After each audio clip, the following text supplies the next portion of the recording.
उमापति महादेव की जय। देखिए भक्तों, ये शिव महापुराण में लिखा हुआ है कि शिवरात्रि का व्रत तभी सफल होता है जब शिवरात्रि की कथा सुनते हैं। भले आप किसी भी चैनल से सुने, पर सुने जरूर। हे सूत, इस महाशिवरात्रि का व्रत पहले किसने किया था और इसके करने से क्या फल मिलता है? तो सुनिए, सूत जी कहते हैं कि प्राचीन समय में एक नरसंग बहेलिया था जो नित्य प्रति अनगिनत निरपराधों जीवों को मारकर अपने परिवार का पालन पोषण करता था। एक बार पूरे जंगल में विचरण करने पर भी जब उसे कोई शिकार नहीं मिला तो भूख से व्याकुल हुआ एक तालाब के किनारे गया। उसी स्थान पर एक बिल्व के वृक्ष के नीचे शिवलिंग स्थापित था।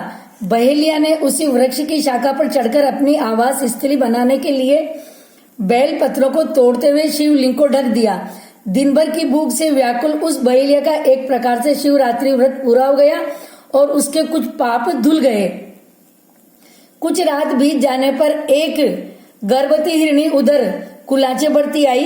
व्याध उसे मारने को तैयार हो गया। झिझकती व्याकुल हिरणी दीन वाणी में बोली, हे व्याध, मैं अभी गर्भवती हूँ और प्रसव बेला भी समीप है, मैं बाद में आ जाऊंगी। बहेलिया उसकी बातों को मान गया। थोड़ी रात तब उसी समय जल और बेलपत्र शिव जी पर चढ़ गए। दोपहर की पूजा हो गई। थोड़ी रात और व्यतीत होने पर एक दूसरी मृगी उस स्थान पर आई। बहेलिया के निशाना साधते उस मृगी ने भी निवेदन किया कि मुझे मत मारिए, मैं घर पर मिलने के पश्चात स्वयं तुम्हारे पास आ जाऊंगी। बहेलिया ने उसकी बात को भी स्वीकार कर लिया। रात्रि के तृतीय बेला में एक तीसरी हिरणी छोटे छोटे बच्चों को उसी जलाशय में पानी पीने आई। बहेलिया ने उसको भी देखकर धनुष बाण उठा लिया।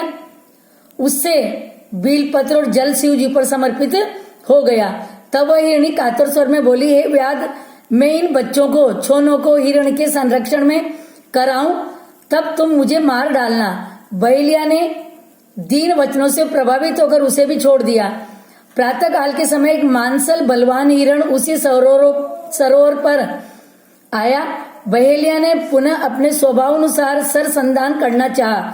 यह क्रिया देखते ही हिरण व्याध से प्रार्थना करने लगा, हे व्याधराज, मुझसे पूर्व आने वाले हिरणियों को तुमने मारा हो तो मुझे भी मारिए, अन्यथा अगर वह तुम्हारे द्वारा छोड़ दी गई है तो मुझे मिलकर आने पर मारना, मैं भी उनका सहचर हूँ। हिरण की करुणामयी वाणी सुनकर बहेलिया ने रात भर की बीती बात कह सुनाई तथा उसे भी छोड़ दिया। दिन भर उपवास, पूरी रात जागरण तथा शिव प्रतिमा पर बेलपत्र गिरने के कारण बहेलिया में आंतरिक सुचिता आ गई। उसका मन निर्दयता से कोमलता में ऐसा बदल गया कि हिरण परिवार के लौटने पर भी मारने का निश्चय नहीं किया। भगवान शंकर के प्रभाव से उसका मन इतना पवित्र तथा सरल हो गया कि वह पूरा अहिंसावादी बन गया। उधर हिरणियों से मिलने के पश्चात हिरण ने बहेलिया के पास आकर अपनी सत्यवादिता का परिचय दिया। उनके सत्याग्रह से प्रभावित होकर व्याध अहिंसा परमोधर्म का पुजारी हो गया। उसकी आंखों में आंसू झलक आए तथा पूर्व कृत कर्मों पर पश्चाताप करने लगा। इस पर स्वर्ग लोक से देवताओं ने व्याध की सराहना की तथा भगवान शंकर ने 2 पुष्पक विमान भेजकर बहेलिया तथा मृग परिवार को शिवलोक का अधिकारी बना दिया। यह बहेलिया वही जो श्रृंगवेरपुर में निषाद रात जो श्री राम भगवान का मित्र था। उमापति महादेव की जय।